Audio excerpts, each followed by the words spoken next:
विभाग के प्रायोजक हैं गौतम बाली मेकअप स्टूडियो और एकेडमी सेक्टर 1 चन्नी हिम्मत जम्मू। नमस्कार, आप सभी का द न्यूज नाउ में स्वागत है और मैं हूं अनमोल मट्टू। आइए नजर डालते हैं आज कुछ दिन भर की प्रमुख सुर्खियों पर। गृह मंत्री अमित शाह का जम्मू कश्मीर का दौरा 4 और 5 अक्टूबर के लिए स्थगित। जम्मू कश्मीर के डीजीपी ने सुरक्षा व्यवस्था की समीक्षा की। शोपियां में सेब किसानों के विरोध में शामिल हुई महबूबा मुफ्ती।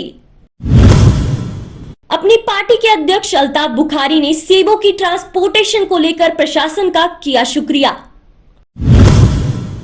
जम्मू और कश्मीर और लद्दाख के 2 जिलों के लिए हैदरबेग पट्टन में अग्निवीर भर्ती की गई आयोजित। अब खबरें विस्तार से। गृह मंत्री अमित शाह के जम्मू कश्मीर के निर्धारित दौरे में बदलाव आया है। अब 4 अक्टूबर को राजौरी में और 5 अक्टूबर को कश्मीर घाटी के बारामूला जिले के एक अन्य रैली को संबोधित करेंगे। पहले उनका ये दौरा 1 और 2 अक्टूबर के लिए निर्धारित किया गया था। इस दौरान जम्मू कश्मीर के पुलिस महानिदेशक डीजीपी दिलबाग सिंह ने उत्तरी कश्मीर के बारामूला जिले का दौरा कर और केंद्रीय गृह मंत्री अमित शाह के केंद्र शासित प्रदेश के दौरे से पहले सुरक्षा व्यवस्था की समीक्षा के लिए नागरिक और पुलिस अधिकारियों की एक बैठक की। बैठक के दौरान केंद्रीय गृह मंत्री के दौरे की सुरक्षा व्यवस्था सहित मार्गों और स्थानों पर चर्चा की गई। उन्होंने विभिन्न बलों और मैन पावर की तैनाती पर भी चर्चा की और बैठक में खुफिया एजेंसियों पर भी चर्चा की गई। पीपल्स डेमोक्रेटिक पार्टी की अध्यक्ष और पूर्व मुख्यमंत्री महबूबा मुफ्ती ने दक्षिण कश्मीर के अलगर शोपियां के सेब व्यापारियों के समर्थन में रैली को संबोधित करते हुए केंद्र सरकार पर निशाना साधा। उन्होंने कहा कि पहले अपने कश्मीर को एक खुली जेल में बदल दिया है, अब हमारी आर्थिक दशा को बर्बाद किया जा रहा है। अगर हाईवे पर ट्रकों की आवाजाही को बिना रोक टोक के सुनिश्चित नहीं बनाया गया तो मैं अपने पार्टी कार्यकर्ताओं के साथ धरने पर बैठ जाऊंगी। ये एक साजिश हो रही है जम्मू कश्मीर के लोगों को जिनका हॉर्टिकल्चर के साथ सबसे ज्यादा वास्ता है और जो यहाँ के मैशत की रीढ़ की हड्डी है। कोशिश की जा रही है कि जैसे मैंने पहले भी कहा, यहाँ की मैशत को ख़त्म करके पूरी तरह से यहाँ के लोगों को लाचार बनाने की कोशिश हो रही है। ये खाली इसमें बागबानी नहीं है, इसमें ट्रांसपोर्टर है जिन्होंने लोन लिए हुए हैं, हजारों करोड़ों लाखों रुपए के लोन लिए हुए हैं। ये बाग जो बाग वाले हैं, इनका सारा कुछ इसी पे डिपेंड होता है। लाखों लोग इसके से रोजगार उनको फराहम होता है और कहीं ना कहीं इसको हम कहते हैं माली दहशतगर्दी हो रही है यहाँ पर। ये जो मिलिटेंसी को कहते हैं खत्म करें, पर सबसे बड़ी दहशतगर्दी इस वक्त गवर्नमेंट ऑफ इंडिया यहाँ के लोगों के यहाँ के हॉर्टिकल्चर के साथ कर रहा है। वो खुदा ना खासा कोशिश कर रहे हैं, जिस तरह यहूदियों ने, जिस तरह ज्यूज ने फलस्तीन के साथ उनको बंद करके रखा हो, इकोनॉमिकली उनको खत्म करके रखा हुआ है, वही साजिश हो रही है जम्मू कश्मीर को एक तरफ से खत्म करने की। यहाँ नहीं तो मुझे बताइए, जम्मू से जब ट्रक आता है तो वो 1 दिन में पहुंच जाता है, जब यहाँ से वापस चला जाए तो उसको 4-4 दिन क्यों रोका जाता है? और गवर्नर साहब के कहने के बावजूद फिर भी ऐसा क्यों होता है जब तक ये बहुत बड़ी साजिश का हिस्सा नहीं है? हम इस साजिश को चलने ही नहीं देंगे। मैंने गवर्नर साहब से गुजारिश की, दोबारा गुजारिश करती हूँ कि वो इसका संजीदा नोटिस ले और देखें कि हमारे ट्रक्स कहीं नहीं रुकते हैं। अगर उसके बावजूद भी होता तो फिर उनको भी मुश्किल। अपनी पार्टी के अध्यक्ष अल्ताफ बुखारी ने संवाददाता सम्मेलन को संबोधित करते हुए जम्मू कश्मीर प्रशासन से श्रीनगर जम्मू राष्ट्रीय राजमार्ग पर फलों से लदे ट्रकों की आवाजाही को प्राथमिकता देने की अपील की ताकि घाटी में फल उत्पादकों को नुकसान ना हो। बुखारी ने राष्ट्रीय राजमार्ग पर ट्रकों के बैकलॉग को साफ करने और ट्रकों की आवाजाही की अनुमति देने के लिए प्रशासन का आभार व्यक्त किया। उन्होंने कहा कि पार्टी ने जम्मू कश्मीर के उपराज्यपाल मनोज सिन्हा, मुख्य सचिव अरुण कुमार मेहता और अन्य अधिकारियों के साथ इस मुद्दे को उठाया था। हालांकि प्रशासन ने आरोपों को खारिज करते हुए कहा कि प्राकृतिक कारणों से ट्रकों को रोका जा रहा है। बुखारी ने कहा, मैं शुक्रगुजार हूं कि एलजी सिन्हा ने व्यक्तिगत रुचि ली और कल रात मुझे इस बात की पुष्टि की कि उन्होंने बैकलॉग को जम्मू और कश्मीर और लद्दाख के 2 जिलों के लिए हैदरबेग पट्टन में यारो श्रीनगर द्वारा आयोजित की जा रही बढ़ती रात भर बारिश और बादल छाए रहने से स्थिर रही। जम्मू कश्मीर केंद्र शासित प्रदेश के कुपवाड़ा जिले के उम्मीदवारों ने भारतीय सेना में भर्ती के लिए रैली में भाग लिया। उम्मीदवारों को सलाह दी गई कि वे रैली स्थल पर प्रवेश के लिए 10वीं कक्षा की मार्कशीट मूल रूप से प्रस्तुत करें, ताकि रैली के शेष दिनों में आसान और त्वरित स्थापन किया जा सके। मां दुर्गा के पवित्र नवरात्रों के चलते देश भर में मंदिरों को सजाया जा रहा है। मंदिरों में भक्तों की भीड़ दर्शन करने और आशीर्वाद लेने पहुंच रही है।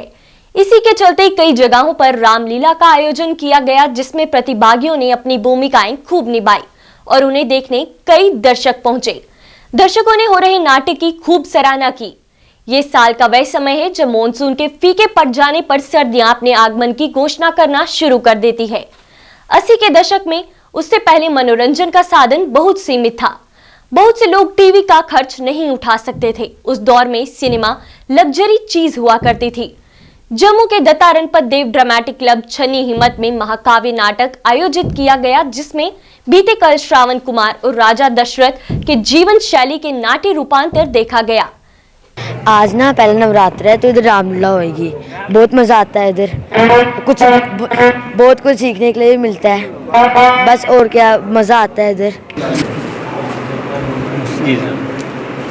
मेरा नाम पद्मदेव सिंह है, मैं छन्नी से ही हूँ और मेरे को जहाँ पर तो रामलीला करते हुए काफ़ी देर हो गई और मेरे को रावण का पाठ करते हुए 3-4 साल हो गए।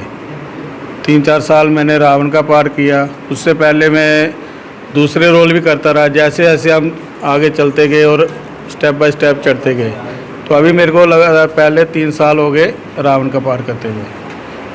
जी काफ़ी देर से चल रही है, कोई 20-25 साल हो गए चलते हुए। उत्तरी कश्मीर के बारामूला जिले के सोपोर के आदिपोरा इलाके में सीआरपीएफ की 177 बटालियन द्वारा निःशुल्क चिकित्सा शिविर का आयोजन किया गया। शिविर का उद्घाटन एडीसी सोपोर परवेज सज्जाद ने किया। शिविर के दौरान अन्य अधिकारी और स्थानीय गणमान्य व्यक्ति मौजूद थे। शिविर के दौरान सीआरपीएफ और सिविल डॉक्टरों द्वारा निःशुल्क चिकित्सा जांच के अलावा परामर्श दवाइयां वितरित की गई। मेडिकल के सीआरपीएफ कैंप लोग बड़े शुक्रगुजार गरीब गुरबात दवा बड़े असल पे शक शुभ बगैर डुप्लीकेट बड़े खुश शुक्रगुजार सीआरपी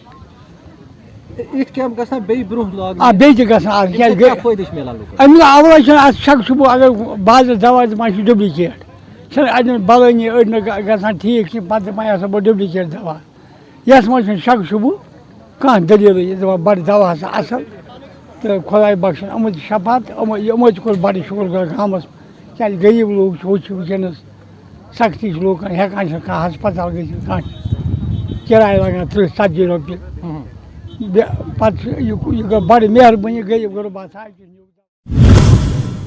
बिजली के बकाया बिल का भुगतान कर 50% छूट का लाभ लेने के लिए जम्मू कश्मीर सरकार ने शुरू की एमनेस्टी योजना। ये फैसला जम्मू और कश्मीर सरकार द्वारा पीडीडी डिफॉल्टर्स का विस्तार करने के लिए लिया गया था। इस निर्णय से उन 1000 लोगों को बड़ी राहत मिलेगी जिन्होंने बिजली के बिल बढ़ाए थे। अब 12 आसान किश्तों में चुकाया जा सकेगा बिजली का बिल। अगर किसी का 50,000 रुपया बिल है तो उसको इस एमनेस्टी योजना के तहत कितना देना होगा और कैसे देना होगा? देखिए, अगर किसी का 50,000 बिल है तो मैं रफ आइडिया दे सकता हूं कि उसको 25 से 30,000 देना होगा। एग्जैक्ट अमाउंट जो है वो जो हमारा एक सॉफ्टवेयर तैयार हुआ है जिसमें एमनेस्टी बिल निकाला जाएगा, वो बिल पे ही लिख के आएगा कि ये एग्जैक्ट अमाउंट उसको कितना देना पड़ेगा। मतलब अप्रॉक्सीमेटली आप कह रहे हैं कि 50 to 60% जो है वो उसको देना पड़ेगा? हाँ जी 60% तक देना पड़ेगा। ये डिपेंड करता है कि कितना पुराना बिल है। अगर ज़्यादा पुराना बिल होगा हो सकता है उसका 50% माफ हो जाए। जी, तो क्या अपील रहेगी पीडीडी के लोगों को? मेरी यही अपील रहेगी सभी लोगों को कि ये एक सुनहरी मौका है, इसको एमनेस्टी स्कीम को अवेल किया जाए, क्योंकि इसके बाद गवर्नमेंट हार्श स्टेप्स उठाने के मूड में है। तो हो सकता है बाद में डिस्कनेक्शंस का ऑर्डर आए और आपको 12 महीने का मौका दिया जा रहा है क्योंकि कई बार देखा गया है किसी आदमी के पास एकदम से पैसा इकट्ठा नहीं हो पाता और पहले जो एमनेस्टी स्कीम्स आती थी वो 1 महीने के लिए आती थी या 2 महीने के लिए। ये 12 महीने के लिए पूरे साल के लिए है। अगर किसी की कोई पहली किस्त मिस भी हो जाती है वो ज़्यादा पैसे जमा करवा के 11 किस्त। जम्मू कश्मीर स्कूल शिक्षा बोर्ड ने 10वीं से 12वीं तक की कक्षाओं के लिए समान एकेडमिक कैलेंडर और परीक्षाओं के शेड्यूल की अधिसूचना जारी की है।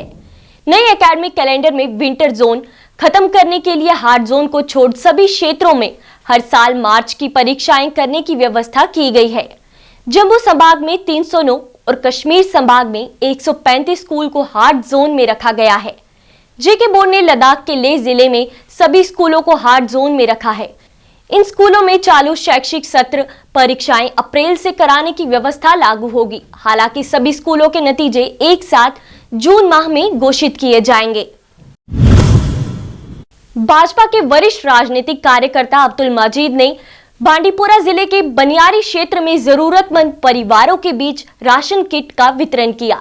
मीडिया कर्मियों से बात करते हुए अब्दुल मजीद ने इस कठिन समय के दौरान जरूरतमंद व्यक्तियों की मदद पर जोर दिया और कहा कि हर भाजपा कार्यकर्ता अलग अलग तरीकों के समाज में सेवा कर रहा है। लगभग 40 जरूरतमंद परिवारों को राशन किट दी गई। उन्होंने कहा है कि एकमात्र उद्देश्य क्षेत्र के गरीब लोगों को लाभ पहुंचाना है, क्योंकि हमारी पार्टी का एजेंडा गरीब लोगों की भलाई के लिए काम करना है। नमक नहीं है, खाने का आटा नहीं है, कुछ भी नहीं है, इसलिए हमने किया था थोड़ा बहुत उनके लिए रिलीफ देने के लिए कि ये गरीब आवाम है, इनको आज तक किसी ने पूछा नहीं है कि हम इनकी खिदमत करने के लिए जो बीजेपी टीम है, जो भी बीजेपी के लोग हैं, ये करते हैं काम कि हम किसी गरीब के काम आने चाहिए। हमको ये चाहिए कि हम गरीबों के मसीहा नहीं है, हम कि इसलिए कि हम इनको मदद करने के लिए, लोगों को इमदाद करने के लिए हमारे पास जितना सौदा हम इनको करेंगे कि इनकी कोई भी मुश्किलात होगी हम उनको कंधे के साथ में लगे। हम अल्लाह के फजल से जो भी गरीब आदमी है इसकी बात सुनेंगे और आगे तक पहुंचाएंगे।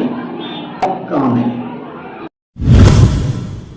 नवरात्रों के चलते बाजारों में भारी रश देखा गया। लोग बाजार में पूजा की सामग्री और आने वाले त्योहार करवा चौथ की खरीदारी करने में जुटे हुए हैं। इस उपलक्ष्य पर दुकानदारों का कहना है कि लगभग 2 साल बाद बाजार में ठीक ठाक खरीदारी की जा रही है, लेकिन अभी भी नवरात्रों के बाद उन्हें इस बात की चिंता है कि बाजार में कमाई कम हो जाएगी। हमारी ओल्ड सिटी है, ये रही फेस्टिवल पे गई है, ये शादियों पे रह गई हुई है।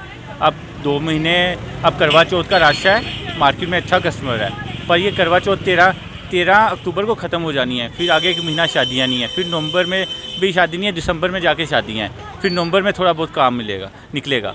क्योंकि सबसे कोरोना के बाद सबसे ज़्यादा सफ़र हुई है तो ओल्ड सिटी सफ़र हुई है। एक, लोगों का आना कम हो गया है, दूसरा यहाँ पे 1 वे ट्रैफिक नहीं है, रॉन्ग साइड से गाड़ी आती है, जाम लगा रहता है, कस्टमर हेजिटेट करता है सिटी आने के लिए।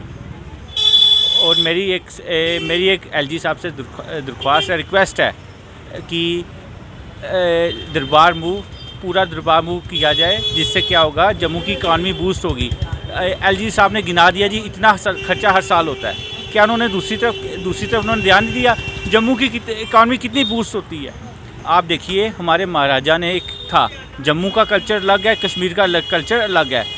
महाराजा ने एक सिस्टम शुरू किया था, वहाँ के लोग यहाँ आएंगे, यहाँ के लोग वहाँ जाएंगे, जो दूरियाँ हैं वो कम होंगी, एक दूसरे को समझने का मौका मिलेगा। और ये इस टाइप से दूरियां तो बड़ी हैं और जम्मू के बिज़नेस पे बड़ा ही क्रूशियल इफेक्ट पड़ रहा है। हमारी एलजी साहब से रिक्वेस्ट है, आप पूरा दरबार मूव कीजिए एज इट इज़ जैसे होता था। फिलहाल के लिए इतना ही। बाकी और अपडेट्स के लिए जुड़े रहें द न्यूज़ नाउ के साथ। धन्यवाद।